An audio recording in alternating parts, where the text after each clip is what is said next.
You very much Amrish मुझे बुलाने के लिए इस सत्र में, और thank you Manish for the introduction. I think that was a very kind introduction, but I must say that there are several of us involved in making education a space where we can enable teachers to take the lead. And I think all of us in our spaces have been trying to do this for a long time. And therefore, when Amrish asked me to think of how we can look at issues of teaching and learning in the context of digitalization as a push that's coming from the government at the time of the pandemic, then what struck me was that can digital learning really address all those issues that we've been talking about with regard to quality education? And that is how I thought that maybe that's what we need to focus on, because what seems to happen today is that in this whole cacophony, एक तरह से बहुत सारा शोर जो उठ रहा है with regard to digital learning, और एक तरह से बहुत ही इम्पोज्ड तरीके से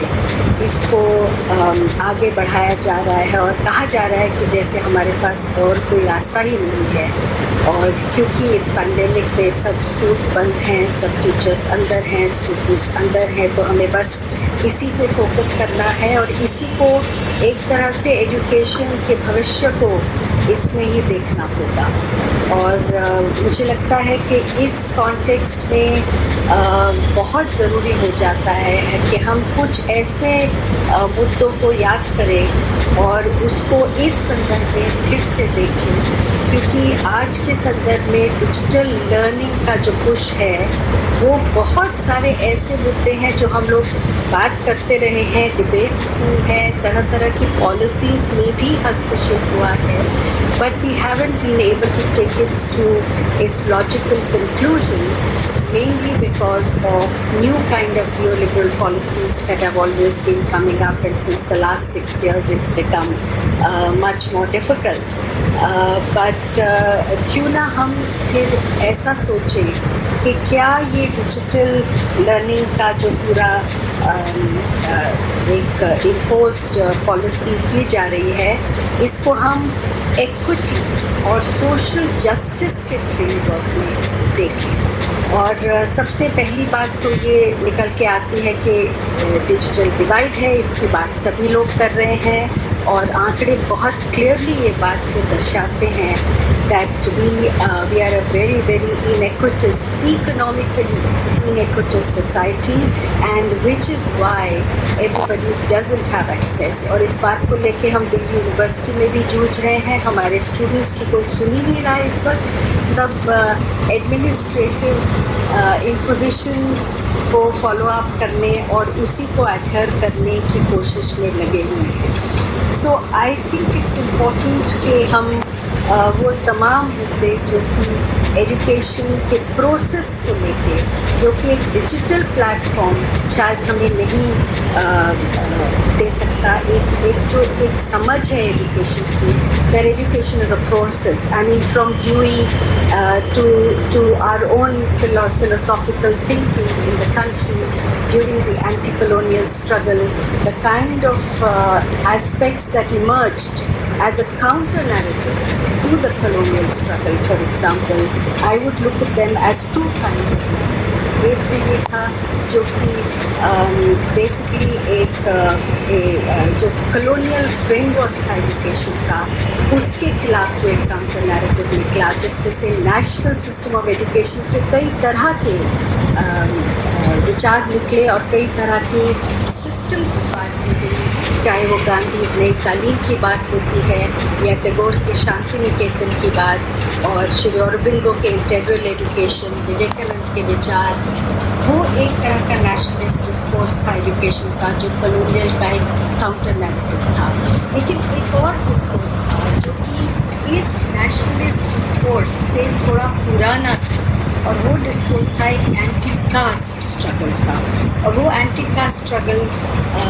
महात्मा फुले से जुड़ती है वो बात, जिन्होंने मॉडर्न सिस्टम ऑफ एजुकेशन जो कि कॉलोनियल फ्रेम में था, उसी को इस्तेमाल करते हुए कोशिश की थी कि हम एक बराबरी का समाज की बात करें और एजुकेशन को एक बेसिक पोटेंट टूल माना जाए, जो वो अपने बहुत बढ़िया एक नाटक के बारे में जो बहुत लोगों ने लिखा है, शर्मिला रेगे का काम इसमें बहुत अच्छा है, तृतीय रत्न, कि एजुकेशन एक थर्ड आई जैसे है, एक तीसरी आँख जो कि हमें बहुत कुछ दिखाती है और उन तमाम मुद्दों को लेके जो एक इगैलिटेरियन डिस्कोर्स बना था कि एजुकेशन इमांसिपेटरी हो,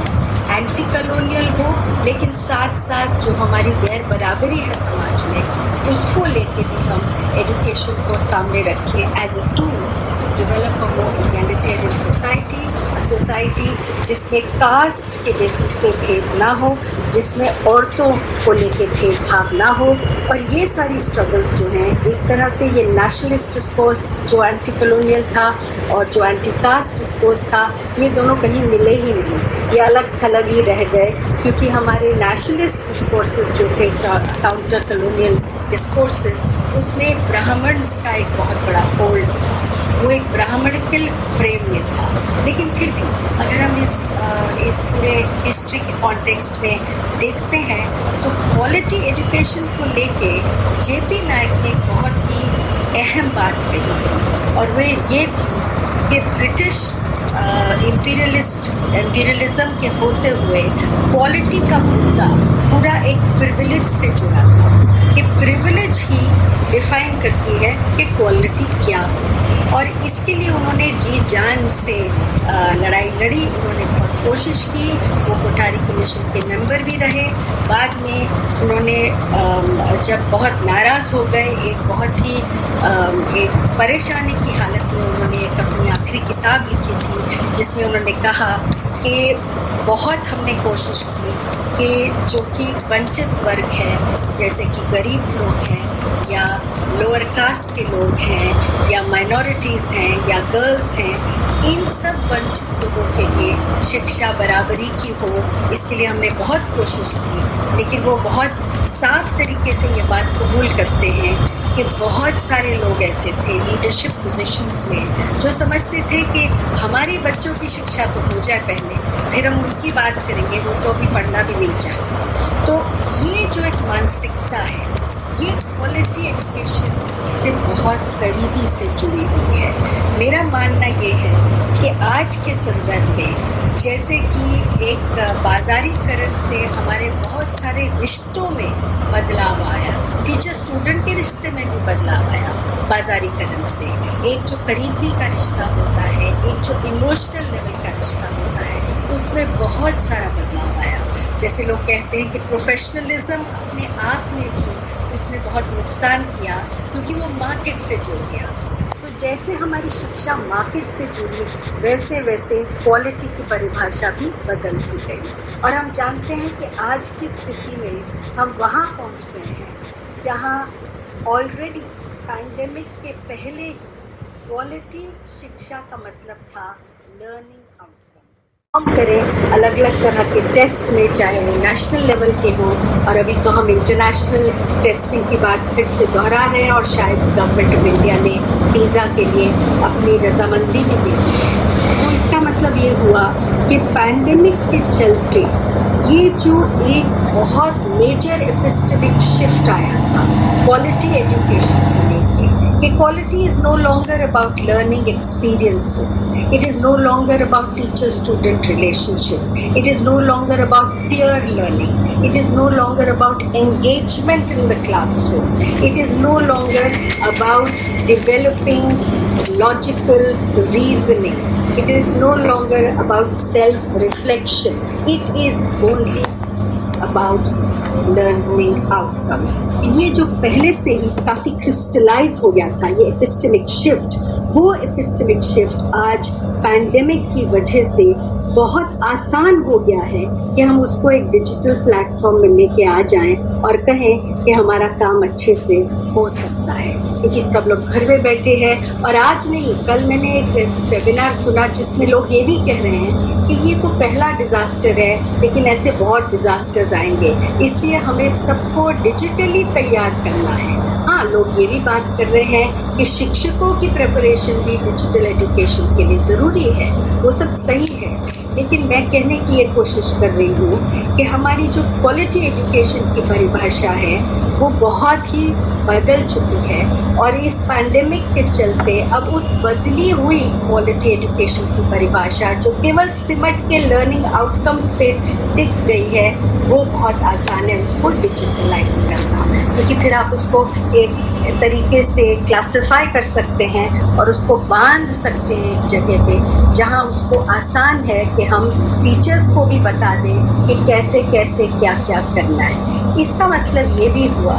कि हमारी जो पूरी एक एजेंसी की लड़ाई थी कि शिक्षकों के पास एक इंटेलेक्चुअल एजेंसी होनी चाहिए, एक डिसीजन मेकिंग पावर होनी चाहिए, बच्चों के पास एजेंसी होनी चाहिए, क्योंकि वो अपनी सीख में भागीदारी लेते हैं, सक्रिय भागीदारी लेते हैं, और क्योंकि वो भागीदारी लेते हैं तभी वो सीख पाते हैं। ये सारी बातें अब इररिलेवेंट हो जाएंगी एक डिजिटल प्लेटफॉर्म में। Even though we have succeeded in talking about child agency in a very, I would say, condescending manner, but we have not succeeded in bringing back the agency of the teacher. तो digital platform में अगर हम शिक्षा को सिमेट देंगे तो इसका मतलब एजेंसी अब उन डिजिटल एक्सपर्ट्स के हाथ में आ जाएगी पूरी तरह से। इसीलिए आज हमें लगता है कि जितने भी एक तरह से डिज़ास्टर कैपिटलिस्ट हैं जो कि इस सेक्टर में काम करते हैं, वो बहुत खुल्लम खुल्ला कह रहे हैं कि ये हमारे लिए एक अवसर है, इट इज़ एन अपॉर्चुनिटी। चाहे वो डेल फाउंडेशन हो, चाहे वो सेंट्रल स्क्वायर फाउंडेशन हो, और उनका तो बहुत देर से गवर्नमेंट सरकारों के साथ, सेंट्रल गवर्नमेंट, स्टेट गवर्नमेंट्स के साथ एक रिश्ता रहा है, जहां धीरे धीरे एडवाइजरी कमेटी के मेंबर्स भी ये डिजिटल एक्सपर्ट्स ही बन चुके हैं। आज वो कह रहे हैं कि ये मौका है कि हम इस तरह के आईटी प्रोडक्ट्स बनाएं, आईसीटी प्रोडक्ट्स बनाएं जो कि अंडर सर्व्ड कम्युनिटीज़ के काम आएंगे और उसकी अच्छी सेल हो पाएगी और हम इसका प्रॉफिट और मुनाफा बना पाएंगे। तो आप कहिए कि आज हमें कोई शर्म नहीं है इस बात से कि एजुकेशन अब इस मोड़ पे आ गई है कि हम डिजिटल प्लेटफॉर्म में भी एक नए तरह का एक्सक्लूजन को क्रिस्टलाइज करने की कोशिश में हैं, और ये सबसे बड़ी प्रॉब्लम है हमारे सामने, क्योंकि पहले से एक बच्चा जो था वो एक कॉन्टेक्स्ट में था, लेकिन धीरे धीरे वो बच्चे का कॉन्टेक्स्ट भी हटा दिया गया और हमें कहा गया कि सभी बच्चे ऐसे ऐसे सीखते हैं, और धीरे धीरे वो डिस्कोर्स अब चाइल्ड से लर्नर की तरफ आया, अब लर्नर से मुझे लगता है एक कंज्यूमर की तरफ आ गया है। तो ये मार्केटाइजेशन का, एक ग्लोबल कैपिटलिज्म का स्वरूप हम देख रहे हैं, जहाँ डिजिटल एजुकेशन एक तरह से एक नए तरह का एक्सक्लूजन भी है, और क्वालिटी एजुकेशन से जुड़े तमाम मुद्दे, चाहे वो एक्विटी के हो, सोशल जस्टिस के हो, कि क्लासरूम में डिस्क्रिमिनेशन होता है जेंडर को लेके, कास्ट के बेसिस पे, कम्युनिटी के बेसिस पे, माइनॉरिटीज़ को लेके। आज तो हम समाज में देख रहे हैं ये सब, केवल क्लासरूम्स नहीं, खुल्लम खुल्ला समाज में एक कम्युनल वायरस फैला हुआ है, खुल्लम खुल्ला समाज में दलितों को मारा जाता है। जब इस तरह की बहुत वल्गराइज्ड इनइक्वालिटी और डिस्क्रिमिनेशन और इनजस्टिसेस जो हमारे समाज में हैं, तो अब तो शू शू करके हम उसको क्लास के कॉन्टेक्स्ट में भी कैसे देखें। डिजिटल प्लेटफॉर्म क्या हमें ये सब पॉसिबिलिटीज़ देगा कि हम इन मुद्दों को बता पाए, इसके बारे में चर्चा कर पाए? क्या डिजिटल प्लेटफॉर्म हमें शिक्षा को economically, culturally, socially, environmentally relevant बनाने में मदद कर सकता है? क्या डिजिटल एजुकेशन हमें एजुकेशन जो एक सोशल डायलॉग है, करिकुलम जो केवल किताब नहीं है, एनसीएफ ने हमें दिखाया कि एक्चुअली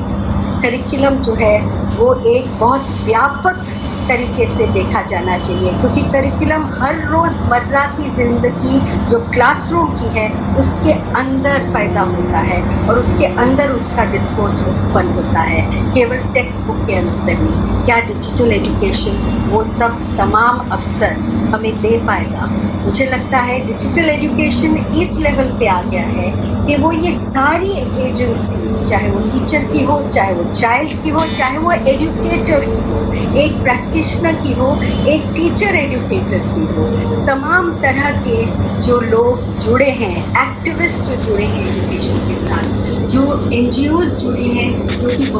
बहुत अरसे से कोशिश कर रही है एक बराबरी का समाज, एक बराबरी का करिकुलम हम बना पाएँ, वो सारी तमाम बातें कहाँ जाएंगी? क्या डिजिटल प्लेटफॉर्म हमें ये कोशिश हमें ये मौका देगा कि हम इसके बारे में बात भी करें? मुझे ऐसा लगता है आज हम इस जगह पे पहुंच गए हैं जहां पूरा जो मुद्दा एक सब्जेक्टिविटी का है और एक रिफ्लेक्सिविटी का है, जो कि एजुकेशन में बहुत अहमियत रखता है, वो सब गायब हो जाना है। क्योंकि अब हम ऑब्जेक्टिविटी के नाम पे सबको एक होमोजेनाइज्ड करिकुलम देंगे, एक डिजिटल प्लेटफॉर्म के नाम पे कहेंगे बराबरी हो गई, क्योंकि हम सब वही चीज़ सीख रहे हैं और सिखा रहे हैं। तो आप सोचिए कि हम कहाँ पे जा रहे हैं। मेरे हिसाब से इस संदर्भ को लेते हुए हमें थोड़ी चर्चा करनी चाहिए कि सबसे बड़ा डेंजर यही है हमारे लिए कि अब हम पूरी तरह से अपने अधिकार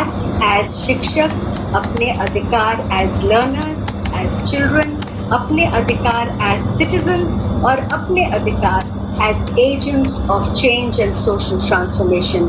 सरेंडर करने जा रहे हैं एक डिजिटल प्लेटफॉर्म पे। Thank you very much.